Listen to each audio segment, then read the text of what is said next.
Okay, Assalamualaikum to Professor Dr. Nurula. So today my group will be present about the Company Act 2016 and also Company Act 1965. So I'll be presenting about the introduction of our assignment. So first thing first is company. What is company?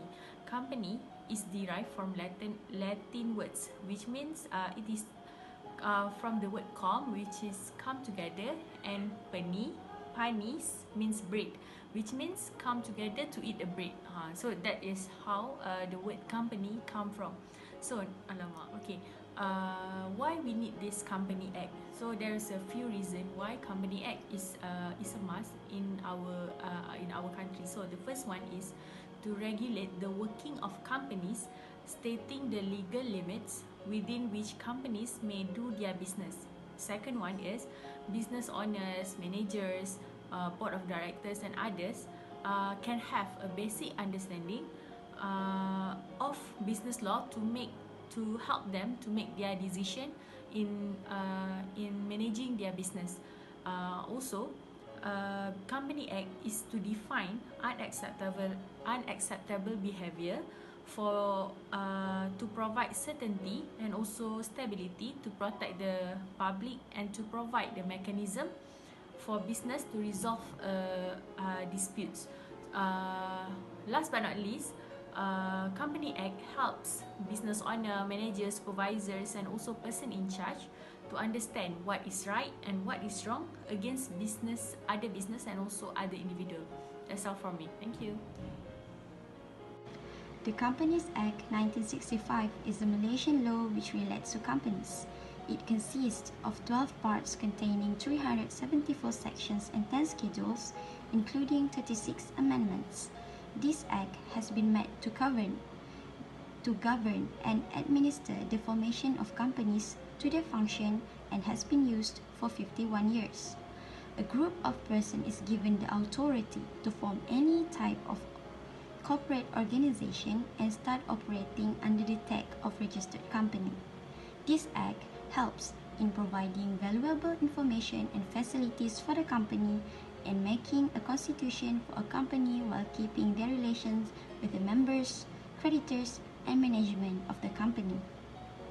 The purposes of implementations of Companies Act 1965 are creating a structure to facilitate business and to increase responsibility and protection of the company directors and shareholders in accordance with the universal standard. So, there are many major changes to the Companies Act 1965 during the Companies Amendment Act 2007, which came into force in 50th of August year 2007. The amendments falls into a few categories which involve the directors and officers, meeting and proceedings, accounts and audit. Of all the amendments, only certain amendments involve the roles and responsibilities of company directors, which are Section 131 and Section 132. The reason for keeping Amendment Company Act is to fulfill the changing of the economic restructure and business environment. The amendment is still not enough to fulfill the faster changing of economic growth and business structure. Protection of the interests of the investors and other shareholders is the main purpose for amending the Companies Act. Concurrently, new amendment is one of the methods to avoid fraud or occupational abuse in management of a company. In addition, they had a lot of companies collapse in year 1997. A lot of companies went into bankruptcy and Malaysia's economy has been affected. Thus, the duties and roles of directors would be questioned when this situation happened. This was because the duties and roles of a director had a direct effect to the good management of a company. Therefore, the Constitution of Malaysia has done some amendments in Companies Act 1965, which includes amendment in roles and responsibilities of company directors. For an example, the Amendment of 2007 added a new Section 131A to prohibit the director from participating in the deliberation of or the voting on the transaction at any board meeting, which there was no any restriction on this previously. However, the law does not prohibit him from being present during the deliberation of any board meeting. It is submitted these various governance issues, the direction of this discussion may shape an effect on the board's decision for his mere attendance. As a conclusion, amendment can improve the company management and concurrently prevent fraud or occupational abuse from occurring. However, amendment can also bring some negative effects if the interests and the responsibilities of directors do not state clearly. Assalamualaikum. My name is SYAMIMI FILZAH binti ABDULL. So based on the Malaysian Company Law Principle and Practice Book, Company Act 2016 is applicable to all types of the company, and if the primary legislation dealing with formation and incorporation, rule and procedure, the management of the company, share issuance, increasing and reducing share capital and debt capital, reporting and disclosure obligation, audit requirement, and administration of a company in financial difficulties, including a winding up or liquidation of a company. Company Act 2016 is a replacement of Company Act 1965 that consists of 577 pages, 5 parts, and 620 sections.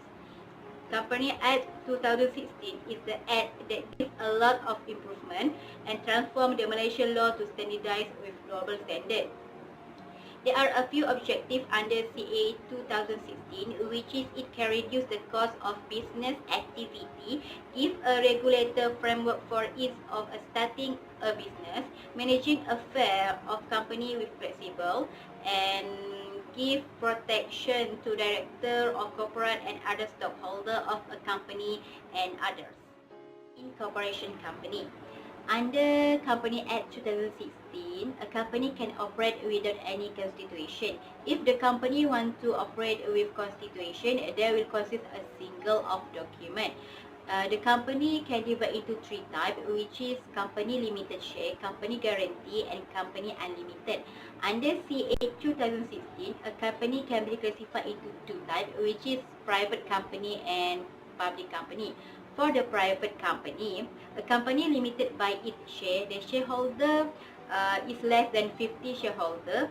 The name of the private company shall end by the word Sendirian Berhad, and the member and director of the private company must minimum of only 1%. For the public company, the name of the company shall end by the word Berhad. A public company, also known as limited by its share, the public company must have at least 2 resident directors, and lastly, public company have power to hold the annual general meeting. Hello, my name is SOFEA binti HELMI. So here I would like to present about the differences between the Companies Act 1965 and Companies Act 2016. Firstly, there is differences between the directors and the shareholders.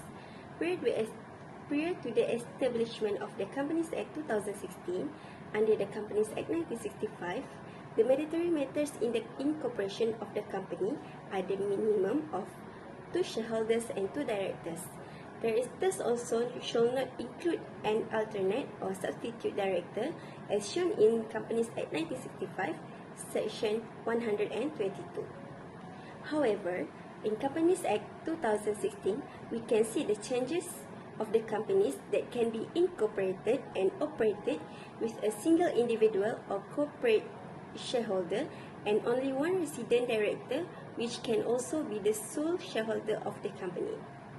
So, in Companies Act 2016, Section 196, it said that the advantage given are also to be taken advantage by those who are trade individually and require a business entity of private company. So, it provides the solutions to the companies with the problems with their partners. The next one is process of incorporation. The process of incorporation of Companies Act 1965 is more complex, but for the changes in Companies Act 2016, they have had been simplified. The process of incorporation has been simplified. The next one is common seal. There is a differences requirement for the common seal, which is from the two companies. There is a change in the requirement of common seal, which is in Companies Act 1965, said that a company is required to adopt a common seal in Section 35 in Companies Act 1965. However, in Companies Act 2016 stated that a common seal for a company is an optional, which means if a company decides to have a common seal, the provisions of the law must be applied.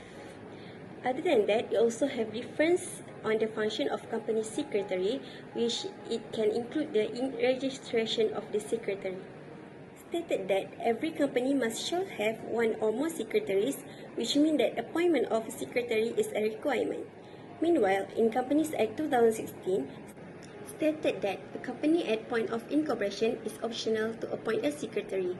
It means that the appointment of secretary also must be appointed within the 30 days after the incorporation. Besides, the next difference is between the Companies Act is alternative procedure for reduction of share capital, which means that for the new Act Companies Act 2016, it introduces the solvency test requirement, which will apply to capital reduction, share buyback or retention, and the giving of financial assistance as stated in the section 62, power of company to alter the share capital.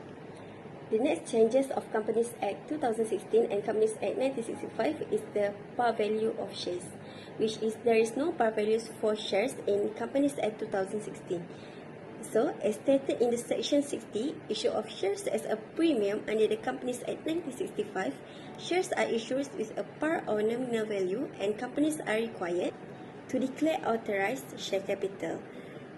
However, the new Act eliminated this concept. Moving on to issues and significant operational impact on companies as a result of these changes. The first issue is authority to issue shares. Board of Directors can issue new shares to existing shareholders in the form of new issuance of shares. A corporation can also issue shares to its promoters or other people to rendering them service, and as payment for acquiring another corporation may be a full acquisition or partial acquisition. Its operational impact is an increase in a corporation's equity would result to a lower earnings per share. The second issue is abolition of the requirement for annual general meeting for private companies. Holding of annual meetings of private companies is not required anymore. The automatic reappointment of auditors unless the shareholders agree to the contrary.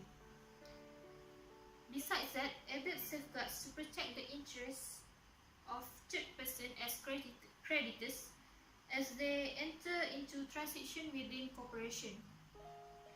Its operational impact is uncertainties in relation to the signing of document. There were questions whether documents that were executed on behalf of the corporation required at least one signature of a director. So, in conclusion, we can see that the Companies Act has indeed transformed the Malaysia's corporate to be more in line with global standards. Previously, there were difficulties in opening private company because there's too many difficult procedures and regulations. So, the Companies Act 2016 has clearly taken into account many things that will arise and think of the problem. At the same time, it will give opportunities to entrepreneurs to choose the right business entity. With some changes from Companies Act 1965 to Companies Act 2016, it makes it easier for the public to choose to open their own business of the problem solving that exists. That's all from us. Thank you.